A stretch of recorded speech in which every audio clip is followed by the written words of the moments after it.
A maioria das pessoas olha para tudo que Jesus fez e acha que já está tudo consumado, já está tudo feito e nós não precisamos mais fazer nada. Mas e se eu te disser que a cruz ela não foi o fim, mas ela foi o começo? Bom, muito prazer, meu nome é Eduardo Henrique, fundador da Revive Movement, movimento que carrega a verdade do Evangelho por onde vai e por onde passa. Eu quero falar de um tema que tem confrontado muito meu coração nesses últimos dias. Independentemente de quando você está vendo esse vídeo, para mim, esse final de semana é a Páscoa. E o que o Senhor mais tem confrontado no meu coração é que a gente tem olhado muitas das vezes para a cruz de uma forma totalmente errada. A gente olha para a cruz como um evento, só que a cruz, ela não é um evento, ela é um convite, é algo muito além. Então, a gente precisa entender que a gente muitas vezes sabe o que Jesus fez, mas a gente não vive uma vida para aquilo que ele fez. Para entender isso, a gente precisa voltar lá no começo, na criação. Deus criou o homem e a mulher para ter um relacionamento com ele.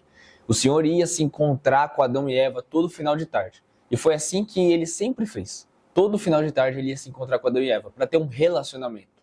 Só que esse relacionamento ele foi quebrado por conta do pecado. E o pecado ele criou uma coluna infinita entre nós e Deus. E a gente não conseguiu mais acessar esse relacionamento. Só que entenda, a gente foi criado, nosso propósito é ter esse relacionamento. E quando o pecado veio, ele rompeu esse relacionamento. Logo, o nosso propósito ele foi totalmente inacessível, a gente não conseguia mais cumprir o nosso propósito. E assim a gente vive a vida que nós vivemos hoje sem Jesus. Uma vida vazia, uma vida buscando, buscando e buscando, mas com um vazio enorme dentro de si. Porque o nosso propósito é ter esse relacionamento. Só que Deus, no seu maravilhoso amor, ele nunca desistiu desse relacionamento. Ele sempre nos quis totalmente para ele, para a glória dele.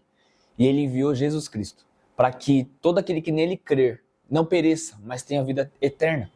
E Jesus, o que aconteceu com Jesus? Jesus ele se entregou naquela cruz.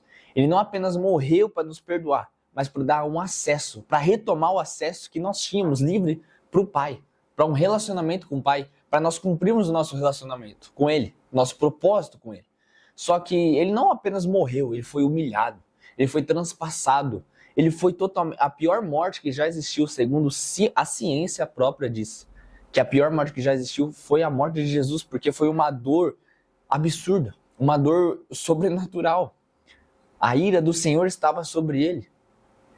Isso por conta que Ele nos ama. Não existe outra explicação a não ser o amor de Jesus. E que amor é esse? E a pergunta que nós devemos fazer diariamente: o que nós temos feito diante desse sacrifício de Jesus? E o maior problema disso tudo é que a gente transformou o sacrifício de Jesus, a cruz, em tradição, em ritual, em data comemorativa somente. E a gente esquece do principal, que é o relacionamento. E não adianta a gente só lembrar dele nessas datas e não viver a vida que ele projetou pra gente viver. E a gente pode celebrar, a gente pode cantar louvores, a gente pode postar, a gente pode parecer uma pessoa que é crente, enfim, uma pessoa cristã, mas ainda assim viver longe dele. E isso é muito preocupante, é muito sério, porque a cruz, ela não foi feita para criar simpatizantes da fé, pessoas que admiram tudo que aconteceu, a história, a tradição, o sacrifício. Não, a cruz não foi feita para isso. O objetivo não foi esse. Criar simpatizantes ou pessoas que apenas creem, mas não seguem. O objetivo é criar filhos. É nos tornar filhos, não criar. Nos tornar filhos e criar discípulos, seguidores de Cristo. Esse é o principal propósito. Não criar simpatizantes, mas nos tornar filhos de Deus. E esse relacionamento ele funciona de uma forma muito mais simples do que a gente imagina. As pessoas elas dificultam muito, a religião dificulta muito, enfim. É muito mais simples. Da mesma forma que a gente se relaciona com as pessoas, é assim que Deus quer que a gente se relacione com Ele, sem formalidade. Ele quer intimidade. Ele não quer uma formalidade, Ele não quer palavras bonitas, Ele quer um coração sincero e voltado para Ele. Então, através da palavra dele, que Ele deixou para a gente ler, essa não contém a palavra de Deus. A Bíblia é a palavra de Deus. E Ele deixou ela para a gente ler. A maior revelação que Deus nos deixou é a palavra dele. E é aqui que ele se revela. Através da oração, a oração é uma conversa com o nosso Pai. Então, quando a gente entende que Ele é o nosso Pai, tudo muda. A gente para de falar para a parede ou para o vento. A gente começa a falar com o nosso Pai. Então, é isso que Ele quer de nós. Ele quer um relacionamento. E a cruz, ela não foi o fim. ela foi o começo de uma nova vida com Deus. Uma vida inteira, uma vida de relacionamento. E o meu pedido para você e também para mim mesmo é despertar. Despertar para uma vida de relacionamento. A buscar, assim como diz a palavra em Mateus 6,33, busque primeiramente o reino dos céus e as demais coisas nos são acrescentadas. Que a gente busque primeiramente Ele. Que a gente viva uma vida de relacionamento todos os dias. Porque é tudo que nós precisamos. É a paz que excede todo entendimento. É o amor dele que preenche todo o coração. É o propósito, é uma vida com propósito, uma vida com sentido, não uma vida vazia. Então, esse é o real sentido da Páscoa. O real sentido da Páscoa é Jesus ter se entregado por nós, para restaurar aquele relacionamento que havia sido perdido.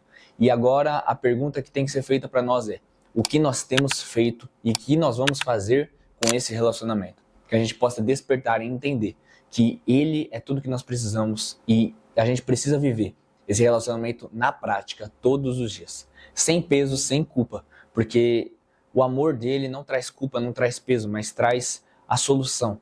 A solução que é o perdão dos nossos pecados, uma vida restaurada e uma vida completamente transformada. E se essa mensagem fez sentido para você, que você possa compartilhar com o máximo de pessoas possíveis. Se inscreve no canal para que a gente possa cada vez mais conhecê-lo e fazê-lo conhecido.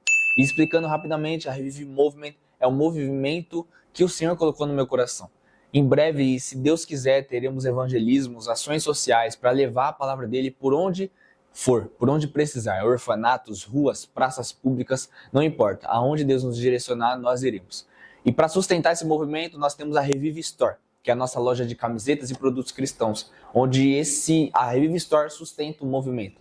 E nós não tiramos nenhum lucro da Revive Store. Tudo aquilo que a gente ganha ali das vendas é direcionado para investir na Revive Movement, e é esse o objetivo. E isso será divulgado publicamente, todos os dados publicamente, porque nós não temos problema em mostrar publicamente isso para vocês. Então, é isso, que se você quiser fazer a sua parte, quiser participar, tem 3 formas. Primeiro é orando. Ore, peça para o Senhor mostrar aquilo que precisa ser mostrado. E a segunda forma é você participando ativamente desse movimento. Se você quer participar voluntariamente desse movimento, clica no link da descrição, que tem o link da nossa comunidade, da Revive Store. Entre em contato com a gente, que a gente vai te direcionar para o lugar certo. E o terceiro passo é você comprando na Revive Store. Ou fazendo doações aí da forma que você quiser. É isso. Explicando rapidamente. Que Deus te abençoe. Até o próximo vídeo. E tamo junto. Deus abençoe a sua vida, a sua casa, a sua família e tudo que você chama pelo nome. Em nome do Senhor Jesus. Amém.